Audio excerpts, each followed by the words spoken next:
What is going on, guys? It is Wrestlelamia here, back with some more news. And join us now as Wrestlelamia looks at the wildest news stories and rumors you need to know, including rumors on whether the WWE has been sold or Vince is selling, Raw draws its lowest viewership in history, Cody Rhodes says AEW won't sign a recently fired popular superstar, WWE MSG show postponed again, and much more. Be sure to subscribe and hit that notification bell for daily wrestling videos.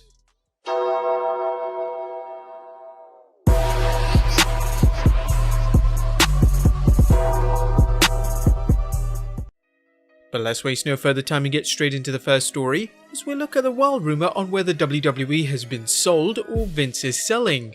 Now, we've heard rumours of the WWE being up for sale, but when they came from a credible source, they weren't mentioning. Recently, wrestler Dutch Mantel tweeted, "Huge news. Any truth to this?" Overheard directly out of WWE Stamford is that a deal is being negotiated to sell WWE and the network to ESPN and Fox by as early as mid-May. Mantel has many contacts in the industry, and while this should be treated as a wild rumour, it's not unbelievable. The entertainment industry is hurting, whether it's WWE, sports leagues, amusement parks, or the motion picture industry, so would Vince McMahon finally be willing to sell the company and call it a day? While it may seem unthinkable, the times we live in are unlike any other in a long time, and Mr. McMahon may see this as a time to call it a day. As we previously reported, there have been talks of WWE selling the rights to its pay-per-views to companies such as ESPN+. ESPN may figure it's easy to just buy the WWE outright and operate the company by itself rather than just airing pay-per-views. But what if it was sold to Disney, ESPN, or any other company? Would that be the death of WWE? Next up, Raw draws its lowest viewership in history. The WWE ratings woes continue as the promotion just can't build fan interest in their empty venue shows at the Performance Center. PW Insider's Dave Shearer is reporting that the 27th April edition of Raw brought in 1,817,000 overnight viewers, which is down from last week's 1,842,000 overnight viewers. WWE did a 0.51 in the 18 to 49 demo, and again that was down from last week as they did 0.56. Shearer mentions they were up around 0.80 before they headed to the PC. As you can see, Raw had a very significant drop in hour 3. That's pretty much the lowest we've ever seen. Dave Meltzer put things into perspective, noting just how bad the ratings were. Raw once again sets its all-time non-holiday low last night, doing 1.82 million viewers, down from 1.84 million viewers last week. This all-time record low was at 1.78 million on Christmas Eve of 2018. The bad news is that the big third-hour drop returned as the contract signing with Drew McIntyre and Seth Rollins and a long United States title match with Andrade vs Apollo Crews did 1.62 million viewers in hour 3, the lowest number for an hour in 25 years. Do you think there's anything WWE can do to boost its ratings? There's been talk of bringing in a small number of fans to the Performance Center, but would that do anything? Let us know in the comments down below. Next up, who will replace Apollo Crews? Our fans are wondering who will take over for Apollo Crews now that the WWE is reporting that Crews can no longer compete in the 2020 Men's Money in the Bank ladder match. This is due to a storyline injury. And don't be surprised to see another qualifier match on Raw, perhaps between Andrade and the recently returned Jinder Mahal. But who would you like to see replace Crews? Let us know in the comments down below. Next up, Chris Jericho talks on WWE releases. The events of Black Wednesday continue to be talked about as fans and wrestlers alike were shocked by the large number of wrestlers released by the WWE. During a recent chat with Screen Rant, AEW's Chris Jericho shared his thoughts on the situation. It's an interesting time right now because a lot of guys got released. By proxy, you went from a business that was very profitable in many different levels to everything grinding to a halt. Hopefully many of them will get picked up by the different companies. Some guys may even have to go overseas. I don't know what AEW has planned, that's not really my wheelhouse, but I'm sure everyone is going to land where they should land, it's just how it goes. Now, as we'll see, there are some stars AEW seems interested in, and ones they're claiming they have no desire to sign. Next up, as Cody Rhodes discusses who AEW won't sign. Now, while fans have heard rumours that AEW Executive Vice President Cody Rhodes may bring his friend Zack Ryder into AEW, there's one wrestler Rhodes claims isn't interested in.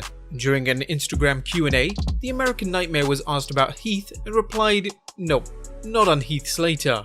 Right now it's a buyer's market as the WWE has released a slew of superstars, and as we mentioned in an earlier news video, rumour has it the company is willing to grant releases to just about anyone who asks. Obviously not the top superstars like Roman Reigns. If he asked, I think Vince would give him the finger back. But promotions like AEW have a number of stars to pick up from, and with the indie market locked down due to the health crisis, recently released wrestlers don't have the same opportunities as before. Even before the health crisis, AEW said it wasn't going to hire every WWE cast-off, and with AEW's live event revenue currently halted, they are likely tightening the purse strings until things get back to normal. Next up, Jim Cornette rants on Velveteen Dream.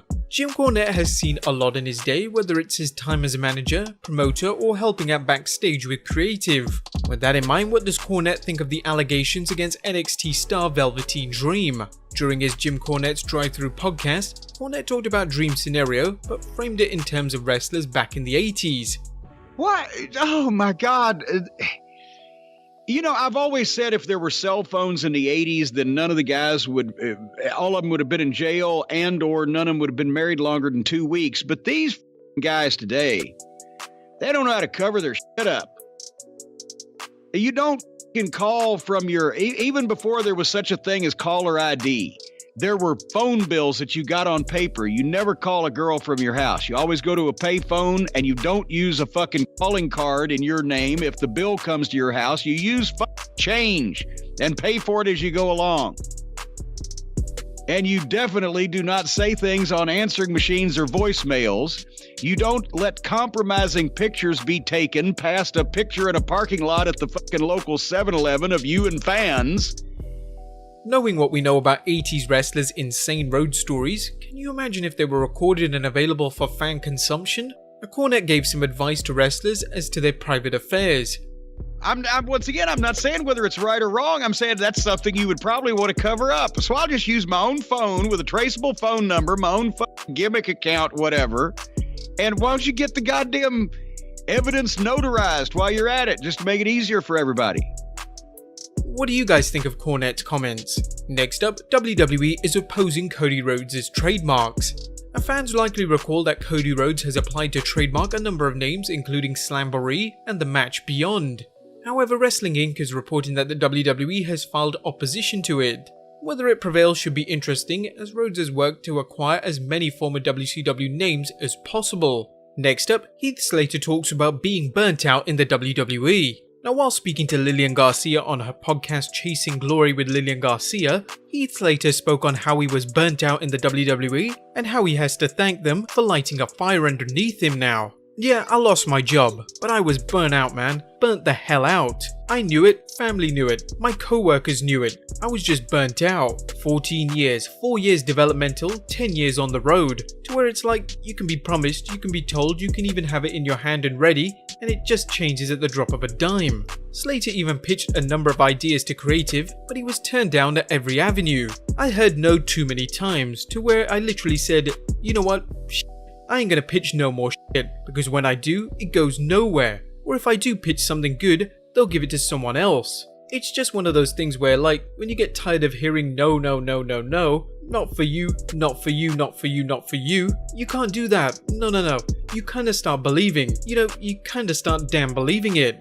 He finally went on to say, I've been so burnt out and just not even really caring, to where this has happened, to where I have to say thank you for lighting that fire for me again. Again, it's so sad that WWE has just wasted his talent, but again, every cloud has a lining, and we really hope it has lit a fire under him to do better, and be more appreciated for whoever ends up with him. And finally, a WWE MSG show postponed again. The ongoing pandemic continues to throw the proverbial monkey wrench into wrestling plans, this time with WWE's upcoming show in Madison Square Garden. WrestleTalk's Andy Datson is reporting the original show was scheduled to take place on March 22nd, was to feature a DX reunion and the first ever NXT Women's Championship match. It was originally pushed back to June 27th, but now has been postponed indefinitely according to PW Insider. The New York State has been slow in reopening its businesses due to the high number of disease cases there, so it's unclear when the state will allow entertainment events to be held. It could even be next year.